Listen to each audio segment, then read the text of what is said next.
How long have you been in the Navy? Oh, me blow me life. I'm Jamie Britt. And I'm Heath Britt. And together we are E14. We have 40 years of naval service. And each week we discuss a potpourri of topics, which we like to call smoke pit topics. These are real world topics that concern us, our marriage, and our Navy with a sailor twist. So join us each week as we dive into the deep end. Booyah!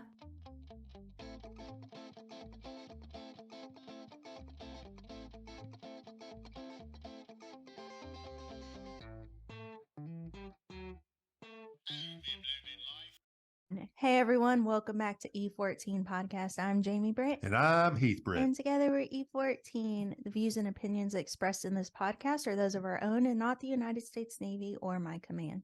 So take it or leave it. Hey everybody, welcome back. We have today with us retired Senior Chief Eric Babin. Eric, thanks for coming on the show, man. How you doing over there in Tejas? I am doing fantastic, and thank you very much for having me. I appreciate it.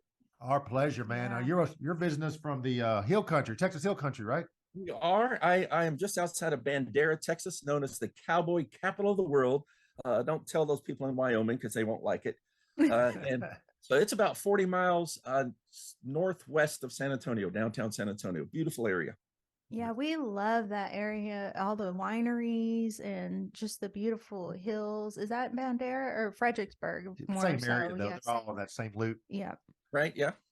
Yeah. And so I told you on the phone yesterday that a good buddy of mine, Kirk Hurst, owns some property out there in Lake Hills, I believe, Texas, pretty close to San Antonio, but it's a beautiful piece of property up there. Me and Jamie's been up there before. Well, you know, we are actually in Lake Hills, Pipe Creek, which is pretty much the same zip code. I just don't tell people that because they know Bandera. They don't know Pipe Creek, Texas, or Lake Hills. So yeah. We went down there. We saw Kirk and them. There was a four-way stop, and there was a bar there called the Four-Way Stop or something like that. And we are about 2 miles from the four-way.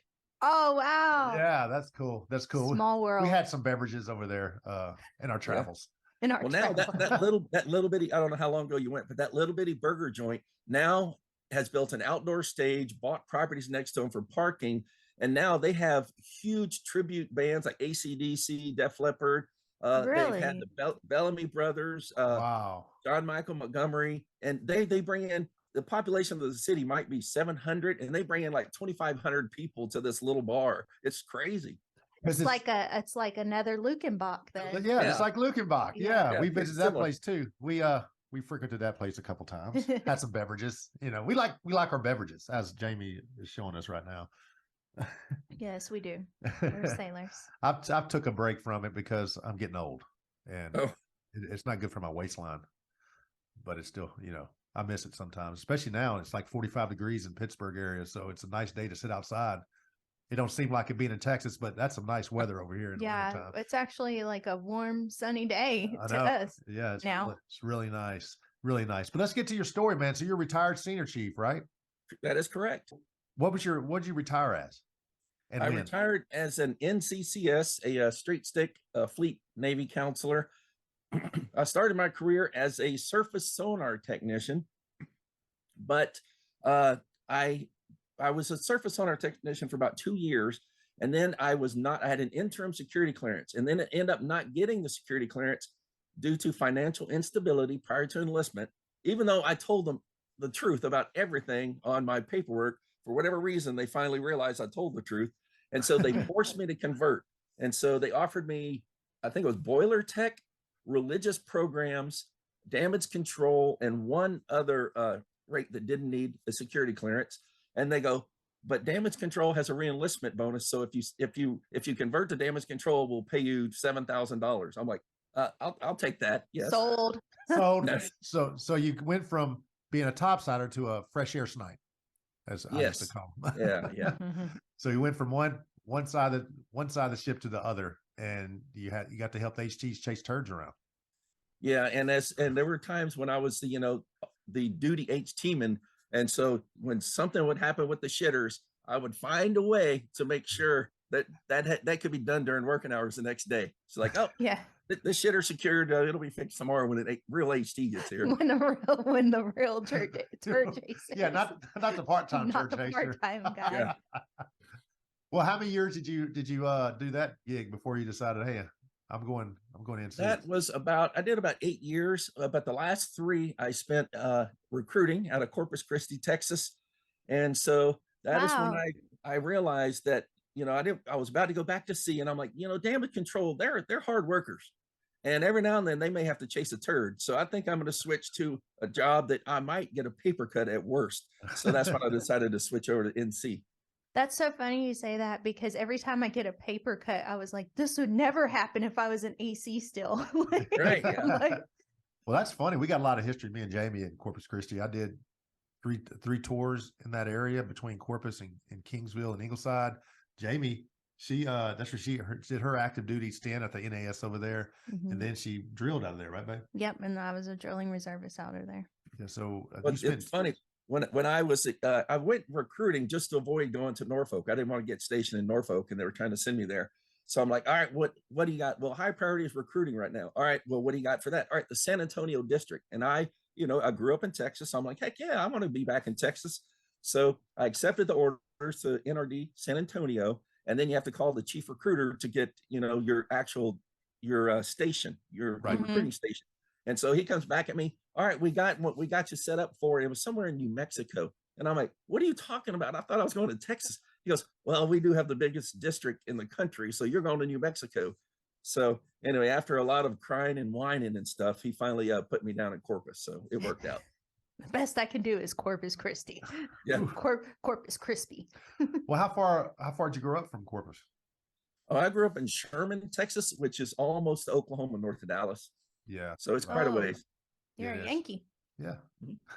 you're above I-20. Yeah. Yeah. Awesome. So, and you actually decided you wanted to originally cross rate to CRF, right? Career Recruiter Force. That is true. When I was recruiting, because I was like, it's not bad. I enjoyed it. But then my recruiter in charge, right, like it was a week before I was submitting my package. I had it together. I was ready to go get the chief recruiter's recommendation and so on and so forth. And my recruiter in charge of the station was just asking me to do some stuff that I didn't agree with, as far as, I'm not going to call it lying, but it was maybe omission of some things or whatever. So I was like, I don't want to be part of this. And so I decided at that time, well, maybe I want to go Fleet NC instead of Career Recruiter Force. But just full disclosure, that recruiter in charge is the exception to the rule, even though, he was the what's the word I'm looking for? Stereotypical as far as what you think when you hear bad stories about recruiters. He was that guy. And so I just didn't want to be part of that. So I was like, well, I'm going to go, regular NC. There you go. Were you older when you joined? Yeah, funny you mentioned that. I turned 25 in boot camp. So at the age of 24, I'd already flunked out of Baylor University, moved to Austin for a while, got in a little bit of trouble, then moved back home to Sherman and started going to junior college. And I was watching the first Gulf War on TV. I was working night audit at a hotel. So I'm watching CNN while I'm working, and this war is going on. I'm sitting here with no direction in my life, not, feeling pretty much kind of like, I don't want to say a loser, but I'm not really contributing to society. And so I was watching this, and the patriotic part of me got the best of me. I'm like, you know what? Those folks are making a difference. They're doing something. I'm going to go talk to a recruiter. So of course I went to a Navy recruiter because I grew up on the shores of Lake Texoma, sailing with my dad. And so they go, all right, we got you. They ended up giving me, they offered me fire controlman first. And so I go, okay, that's great. Where do they go to boot camp? They go, Great Lakes. I'm like, all right, okay, what else you got? And so then they offered me sonar tech, and I go, where do they go to boot camp? They said, San Diego. All right, I'll take it. So they gave me 90 days before I shipped off. And of course, the war lasted like 100 hours or something. Right. And so I didn't get to go to war, but I did get to spend my first 2 years in the Navy sailing the Caribbean doing counter drug operations. So it kind of worked out. That's cool. That's real cool, man. There's over some fun ports you had, huh? Oh, excellent. Yeah. Bahamas, Aruba, Bonaire, Curacao, Puerto Rico, Cuba, Key West. Not too bad. Sounds terrible. That's awful. Yeah. Oh. Well, then we'll fast forward a little bit. So you were a I want to say you weren't a loser, but you were, like you said, you weren't committing to society. You weren't giving back to society. With the Navy, STG, realized, hey, you can't get a clearance. We're going to make you a damage controlman. And then you go and become an NC straight stick. What was your pay grade when you decided to cross rate to NC? Well, that's a funny story too. I was an E5, but I was supposed to take the E6 test. I think during training when I was going through a recruiter school, and anyway, they told me I showed up for the test. We don't have a test for you. You're not eligible. What do you mean? They said you didn't do this, and I forget what it was. But I was like, what do you mean? So I didn't get to take the test. So I get back, start looking through my record in the following week. So I'm like, what do you mean? It's right here in my service record that I did it. And so the next test cycle, I took the test, but didn't make first class. But if you took that exact score and plugged it into the final multiple for the previous time, I would have made it. So I submitted a BCNR, and it was approved, and I made first class. So I made first indirectly while I was recruiting. Holy cow. I did 26 years myself. I've never heard of that. That's pretty cool. I think like a lot of people would like to know like that process, because I've heard this kind of story a bunch of times where they were supposed to take the test, couldn't take it, whatever happened, and they couldn't revert back, Yeah, it's a process where you're submitting, basically you've been wronged. And it is something from the sailor. The career counselor doesn't do it. Your chain of command doesn't do it. Now they can write up recommendations or whatever, and I actually went to my chain of command, and they go, well, it sounds like to me you're trying to get it over on the system. You just didn't make it, And I'm like, but I have proof. And they go, well, submit it if you want to submit it, but I think you're scamming the system. So I submitted the proof, and obviously it was correct proof, because BCNRs, it took them 6 months to review it. Mm-hmm. But I had the proof in black and white in my service record, and I submitted that, and they agreed. Wow. Now, I had this happen to me one time. I was on the USS DeWert, a frigate out of Mayport, and there's this kid. They're announcing the results over the 1MC, the captain was, and there's a kid that made second. I hadn't been on the ship very long, but I knew that kid, as an ET, as tight as it was, that kid I was weird that he made second.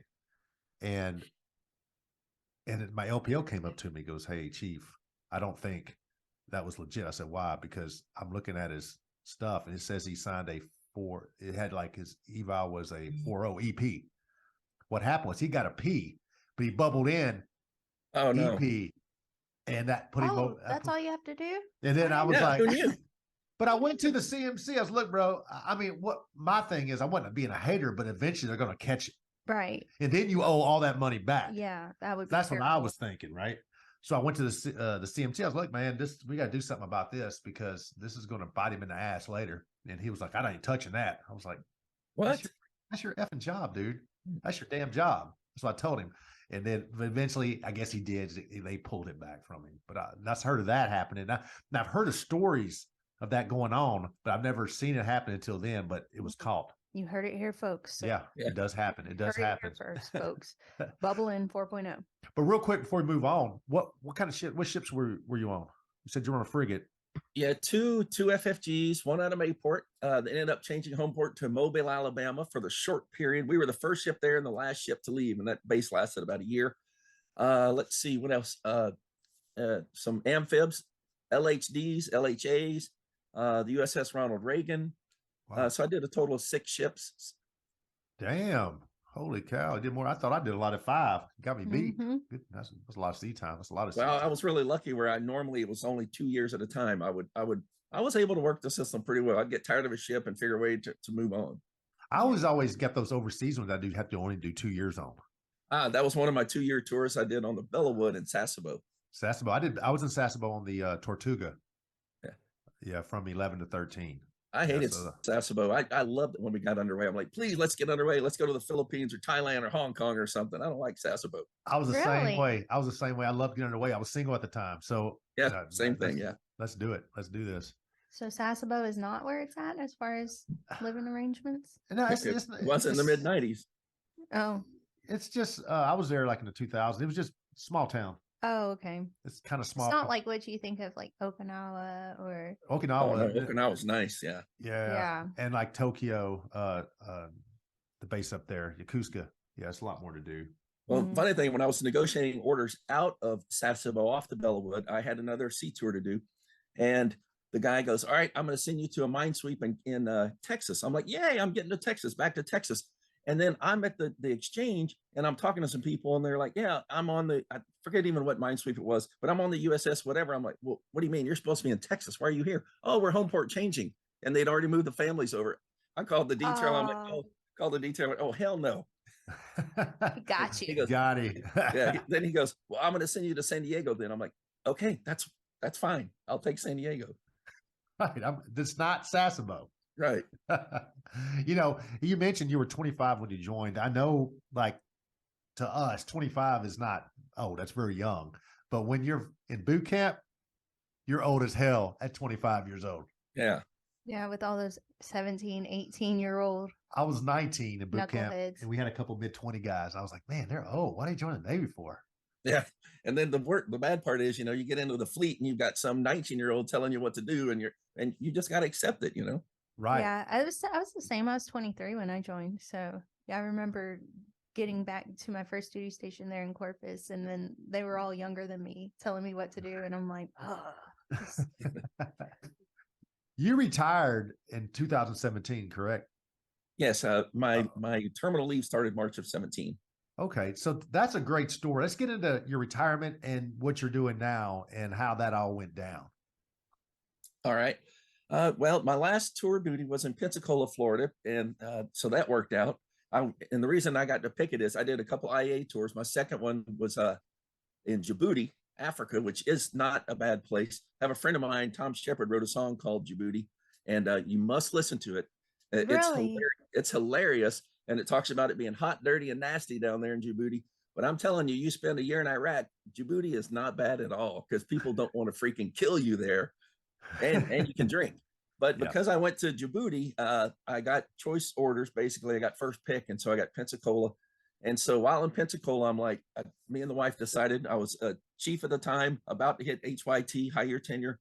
And I'm like, I don't care if I do make it this last look. We're getting out. We're going to move back to Texas, to Dallas, and I'm going to get a job. And, you know, and she goes, okay, I'm good with that, you know. And so we sold our boat because we had a boat and everything. Sold our boat, getting ready to move back. And then sure enough, my last look for senior chief, the captain comes in my office and he goes, so Babin, what are you going to do? I'm like, oh crap, I made senior chief, didn't I? He goes, you did. And because he already knew I said I was going to get out no matter what. Right.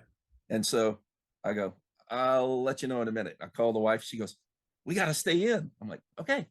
So, but because we'd always talked about maybe one day doing this, moving to the beach or whatever, we're like, well, I negotiated that I could stay in Pensacola for those extra 2 years you have to do to take your promotion. Right. And so we started looking at houses from 1 hour east to 1 hour west of the duty station there in Pensacola, NAS Pensacola. Florida has extremely high property taxes. It's crazy. And the Santa Rosa Island Authority there off Pensacola, their tax structure is just stupid. So Gulf Shores, Alabama, beautiful, low taxes, great people. So we ended up buying a house on the beach in Gulf Shores, Alabama. And so for the next 2 years, I'm driving back and forth about 45 minutes. If you ever heard of the bar, the Floribama? Oh yeah. Oh yeah. Definitely I've been there. Been there. That was my drive every day. I was driving, you know, that road right in front of the Floribama. Exactly. That's a beautiful drive, except for all the tourists. Those guys will slow you down, but that's a beautiful drive. Yeah, but there's not too many tourists out at 6 a.m. when I heading to work. There was a couple of, you know, college girls doing the walk of shame, but that's a different story. So we moved to the beach, living in Gulf Shores, and our neighbor of ours said, hey, you know, a friend of ours down the street is having a party and they have live music. You want to go? I'm like, sure. So we show up, and the live music guy is actually Ricky Lamb, who is a Navy veteran. And it's these things they do called house concerts. And it's not a house party with live music. The primary purpose of the event is the music. You know, you shouldn't be, it's okay to, you know, obviously everyone's drinking and having a good time, but you're not like carrying on loud conversations near the band. The music is a primary focus. And so we're like, hey, that's pretty cool, you know, this house concert thing. And we have a beach in our backyard, and our house is on the pylons. So, you know, we could sit under it, have the band up there. And so like, our house is made for house concerts. It's perfect. So we started doing house concerts. And while we're doing this, there was a radio station within this genre. By the way, the genre is trop rock, which stands for tropical rock. But it's funny thing is, it sounds more like country. Basically, it's songs, escapism songs about beaches, boats, bars, drinking, that type of stuff. So Music like you would listen to. Jimmy Buffett style. Or Very similar to Jimmy Kenny Buffett. Chesney.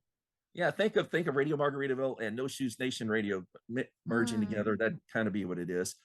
And so this radio station within that genre emailed me and goes, "Hey, do you want to do your shows live on the radio when you have these artists come in?"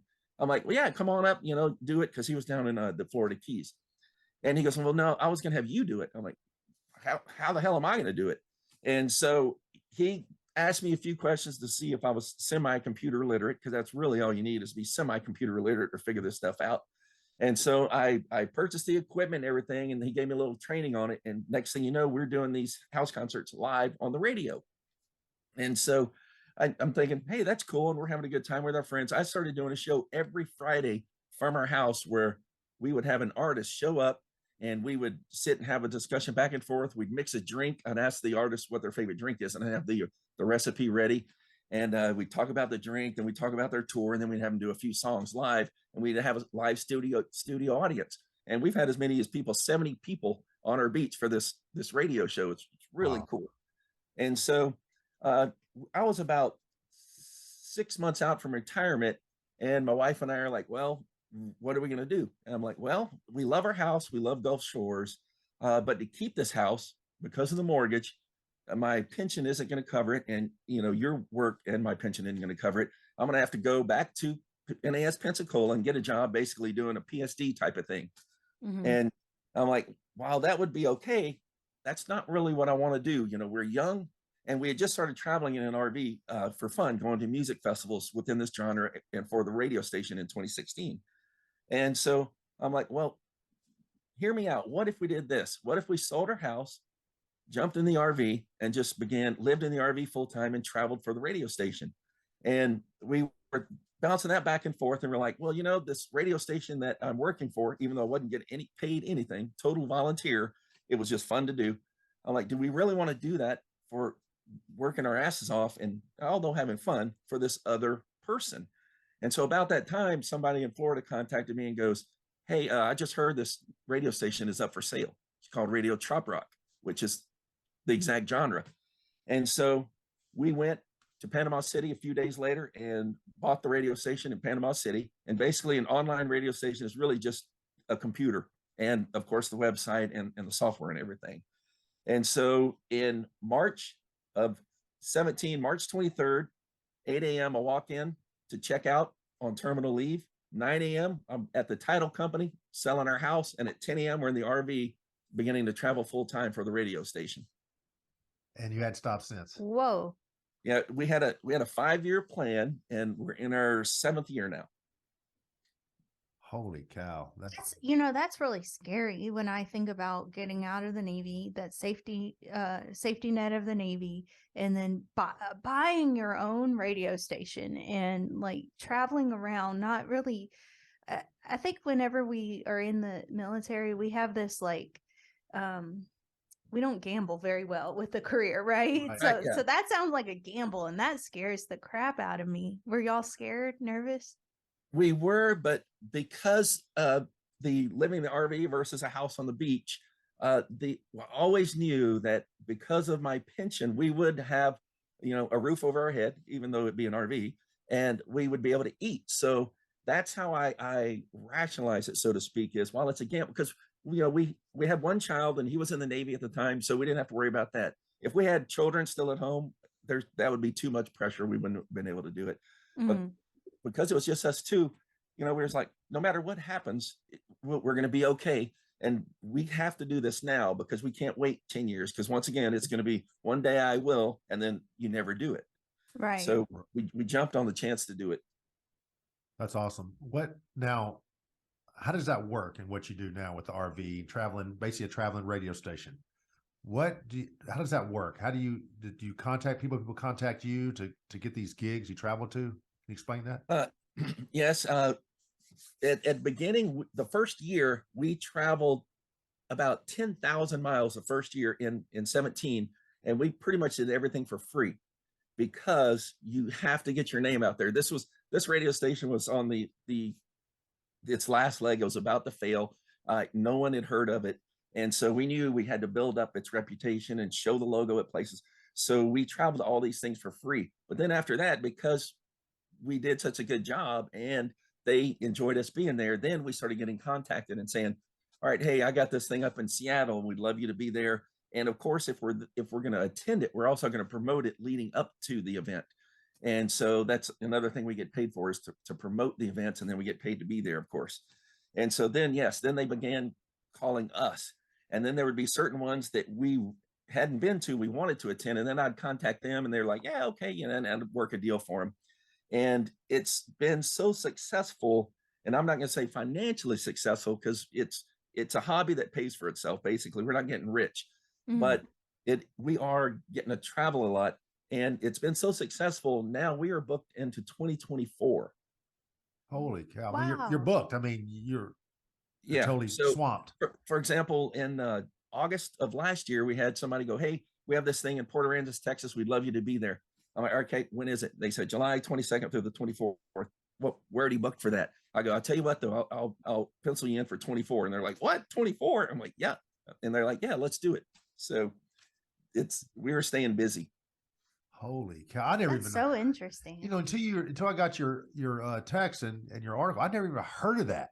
It's crazy how big it is. So you just go to like they're having these big festivals or whatnot at a town or area, and you go there and promote it through your business, and you go over there and you bring your radio station to it. Right. And now I don't want to get people to have the wrong idea. It's not like a Coachella or something, you know, which has 50,000 people. Right. These music festivals have, you know, 1,000 up to 3,500 people, and they're all over the world. Literally, we have traveled to Cancun, Rockport, Mexico, several islands in the Caribbean. We've done Canada, and this September we're going. Funny thing is, 26 years in the Navy, never did a med cruise. This September, we're doing a Trop Rock festival on a cruise ship in the Mediterranean, including stops in Jerusalem, Greece, Cyprus, and Turkey. So we'll be broadcasting live from those countries. That's cool. Holy cow. Now, I know obviously you can't drive your RV to the Bahamas and all that stuff, but how far is too far to drive the RV? Well, before gas prices went up, we did I think it was in 18, we call it our Three Corners tour, because we were in Key West for an event in June. And then from there, we went to San Diego, stopping along the way for a festival and some house concerts along the way. And then from San Diego, we went to Seattle for Laid Back Attack, the last one of those they had. And then from Seattle, we went to Colorado. And then we went to Clear Lake, Iowa, to Island Fever Showcase, which is in the Surf Ballroom, which is very historic, rock and roll wise, if you've heard of that. It's the last place that Buddy Holly played. Was a surf ballroom. And then from there, we headed back to San Antonio.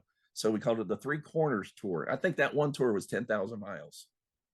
How many RVs have you gone through since 17? We're on our third one. The first one we bought, it was a pretty old one and very well used. And because we knew we were going to do this full time, we're like, well, let's get a brand new one, so it's under warranty and, you know, won't break down. Well, after 6 months, we had gone through the warranty and it needed a lot. A brand new RV is a nightmare. I'm telling you. So it was 12 months or 12,000 miles. And of course, in 6 months, we were done with the 12,000 miles. Right. So we realized we needed to get a better quality RV and a used one. So we switched to a used one, but a better brand. And that one surfaced pretty well. So we're on our third one, and we've had this one 4 years. I think 4 years. Holy cow. You didn't start this, but like 6 years ago. Yeah. Well, yeah, the used, like I said, the used RV, the new RV, it lasted 6 months. And when the warranty wore out, we're like, all right, we're off. So yeah, 6 months. We basically had to pay them to take it. I think it's interesting, Eric, that you talked about the Three Corners for tour you did. Did you say 3 corners or 4 corners? Three corners. Yeah. 3 corners. Yeah. And you hit all those little house parties on the way of those long legs. People, you just stop at people's houses and they having a party. You just crank it up and go, huh? Yeah. Well, I mean, there's maybe I don't several dozen of these trop rock artists that do these house concerts. So at any given time, there's one going on somewhere. And so once we have been doing this a year or two, we know, like you say, all right, I'm traveling I-10 from San Antonio to Tallahassee. Where are some house concert venues?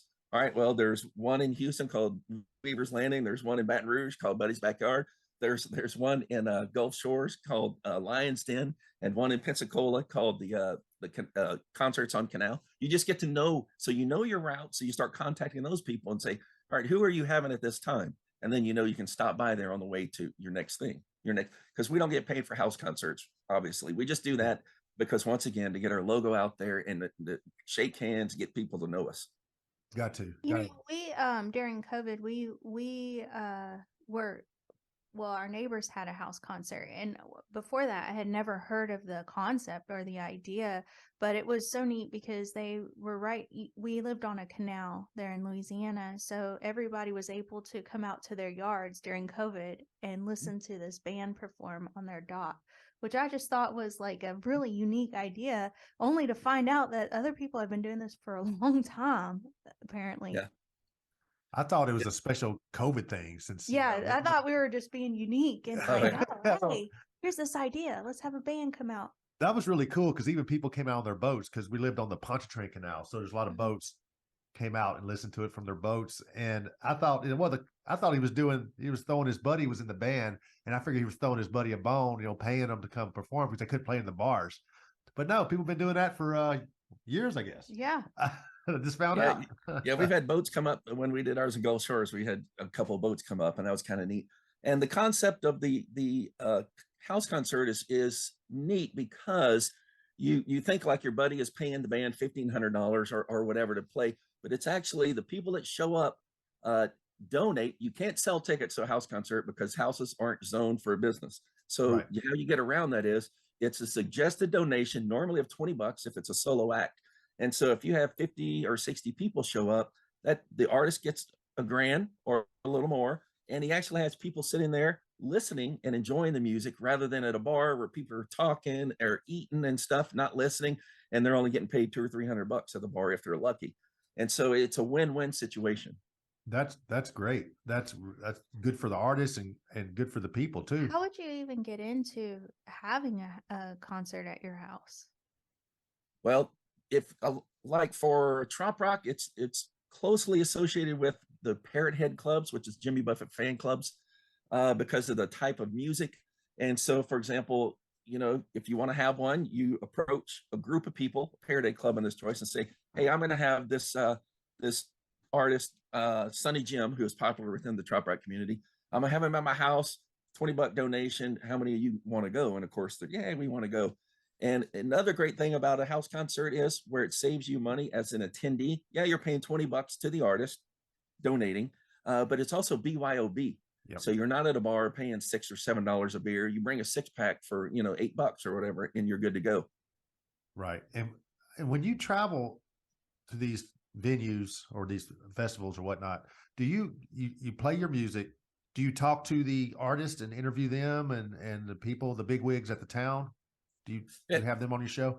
Yeah, when we are there, we almost always will interview the artist during a break, obviously, and then when we can, we do like to get if it is at a bar, because we do bars sometimes, we try and get the owner or the manager to talk to them, because it, once again, self-promotion. If they like us, that's good for us. So anytime we can interview them, they feel important, and it gets the word out about that venue.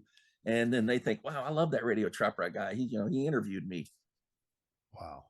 That's it. That's awesome. And you guys, it's just you and your wife? It is just us that are in control of the station.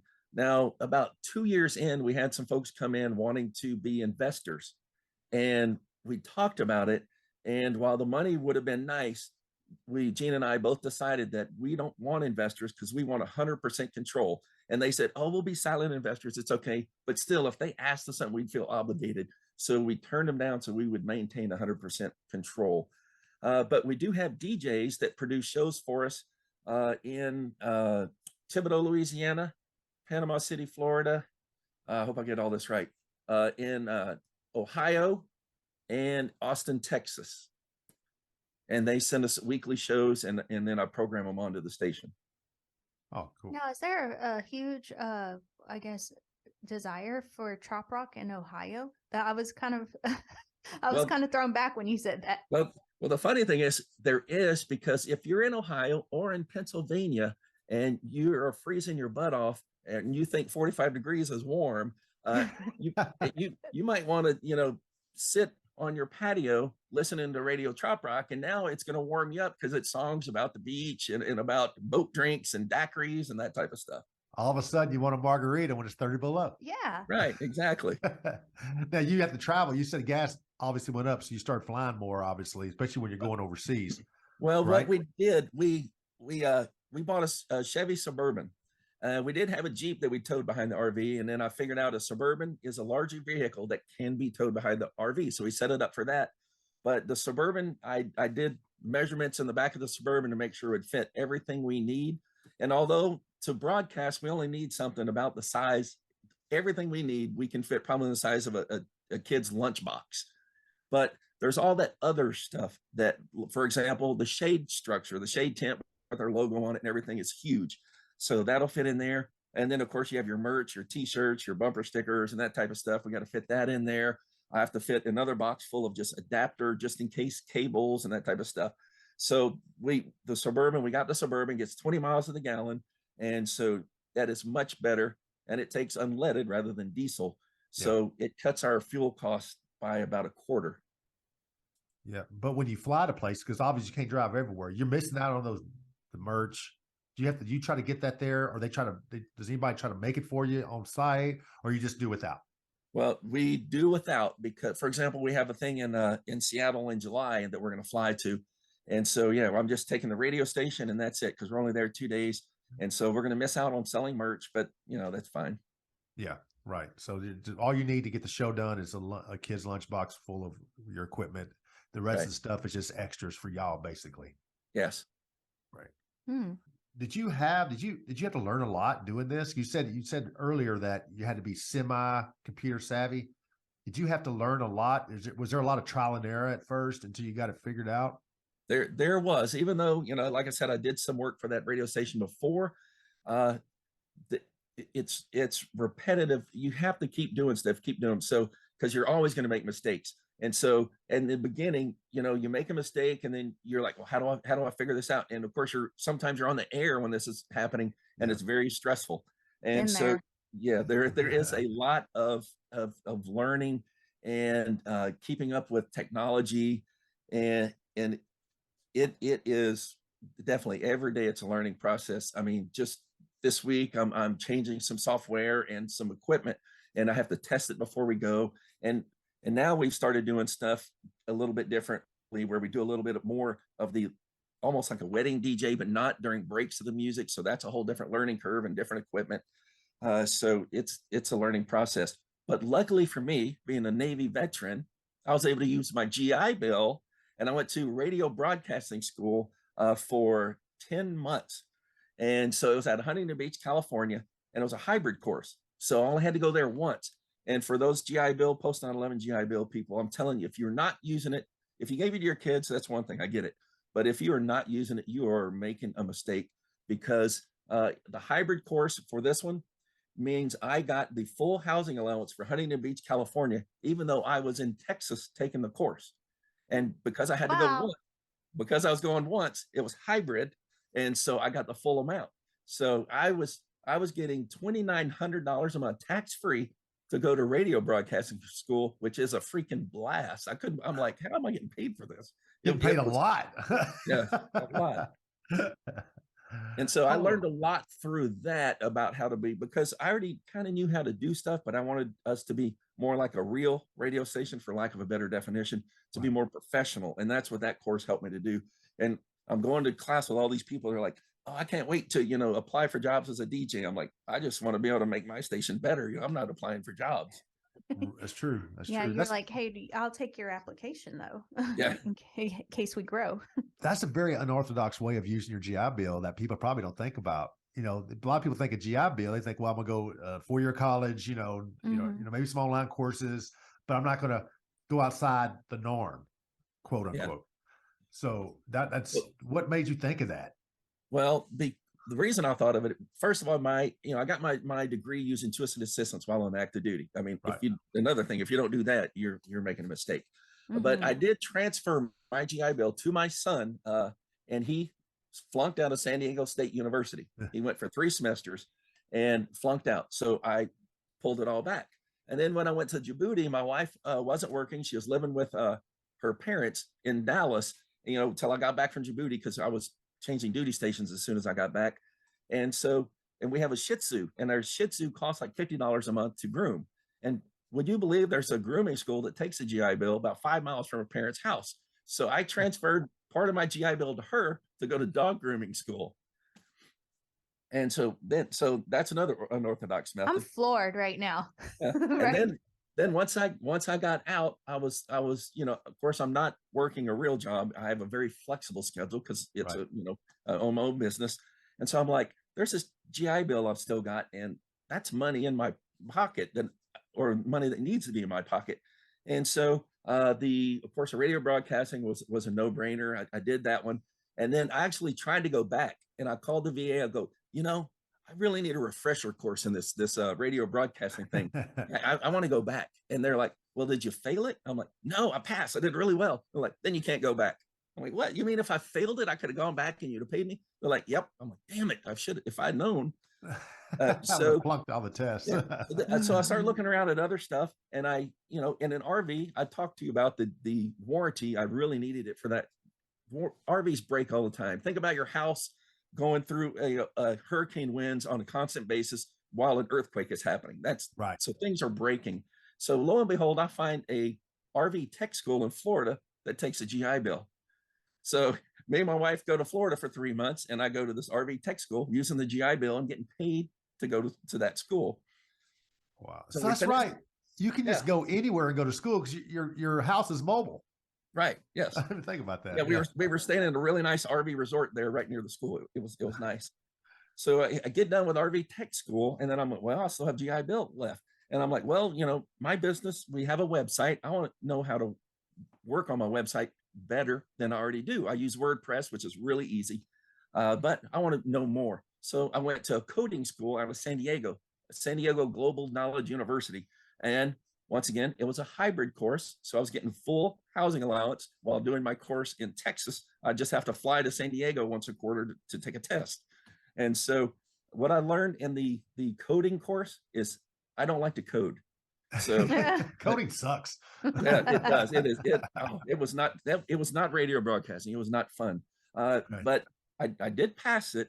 And so I got done with coding, and then I'm like, well, I still have GI Bill left. People don't understand 36 months when you break it down day for day, it lasts freaking forever. Yeah. And so I'm like, well, what else can I do? So I'm researching. And then I like music.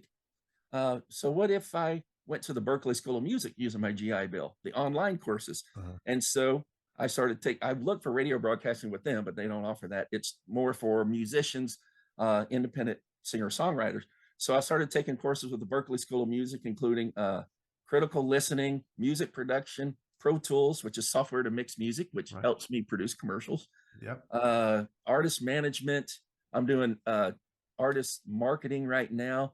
And I actually took beginner guitar through the Berkeley School of Music, beginner keyboards and so you can take guitar lessons and the GI Bill will pay for it. And I'm still doing it. I still have GI Bill left. Oh, that's nuts. That's crazy. Holy cow. Well, speaking of I mean, not crazy. That's wonderful. That's great. I'm floored at how you used your GI Bill in such a different way than we normally think about it.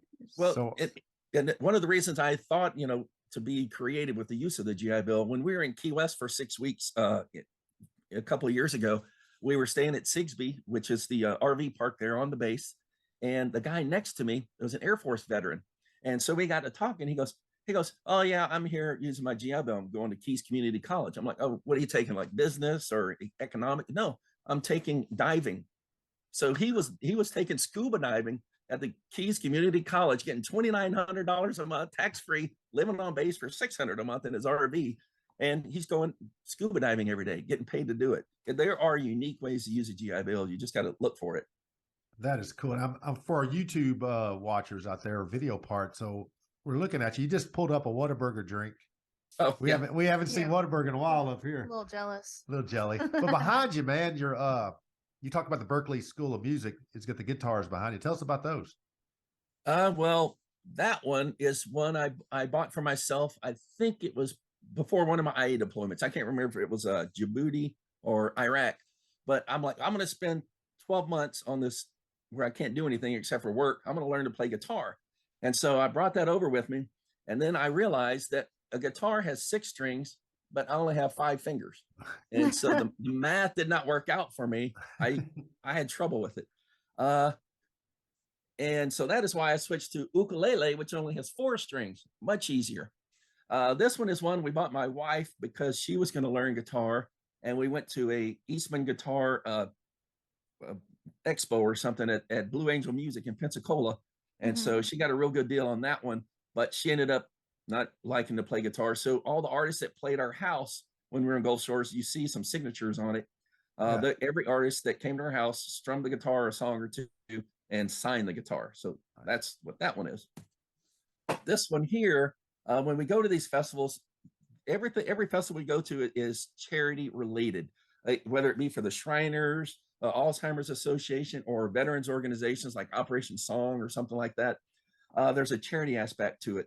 And so we realized that we could help by buying a guitar, customizing it. So for example, this one is for Music on the Bay in Tampa the first week of March. So it has Music on the Bay and the date, and of course donated by Radio Trop Rock, we marketing. And then on the sides of the guitar, it has Music on the Bay and Tampa Bay Parrot Club, who hosts that. And if you flip it around, it's going to be blank, because that is where we're going to have the 90 artists that are playing the event sign it.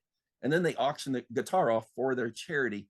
And one we did for Island Fever Showcase 2 years ago went for $3,200 for the charity. And it costs us about $110 for the guitar, about $30 to customize it. And then we donate it, and they're making thousands for their charity. So it works out really well. That's great. That's amazing. And your name's on it. Yeah. The people are paying thousands of dollars to have your name on their wall. It's not all about the credit. It's about the charity. But if I can get a little credit along the way for self-promotion, it works. You got to promote, man. You got to promote yourself. You got to promote, spread the word. Now, where can people do? I mean, can I just dial up, get on the internet and dial you up and listen to what you got? Yeah, the easiest way is to just visit our website at radiotroprock.com. Another easy way, I hate to say it because I have one next to me, but Alexa, you tell her to play Radio Trop Rock on TuneIn, and she will do that. And also, we have an app. If you go to an app store, whether you have a Droid or an iPhone, just look Radio Trop Rock on the App Store. It's absolutely free, and it'll bring our app up and play us 24 hours a day, 7 days a week. And then there's hundreds of different places you can hear or listen to internet radio, like Streama, TuneIn, internetradio.com, all these things. So we're on all those also. Are you on someone's like iHeart or Sirius? Well, no, we are not. We are not. I've tried to get on iHeart, and they will not have us because we are direct competition to them. Because iHeart is owned by a huge corporate entity with a bunch of guys in big suits that the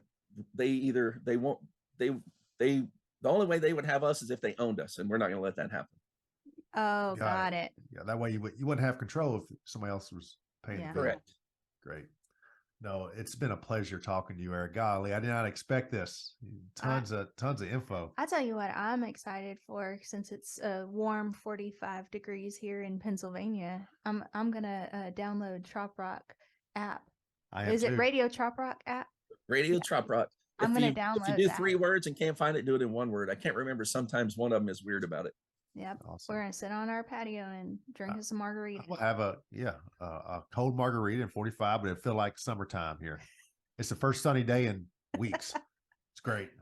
Well, on special days like Veterans Day, we play a lot of songs because we have a lot of artists within the Trop Rock community that are veterans. For example, The one we're going to Greece with this September is an Army veteran with a Purple Heart.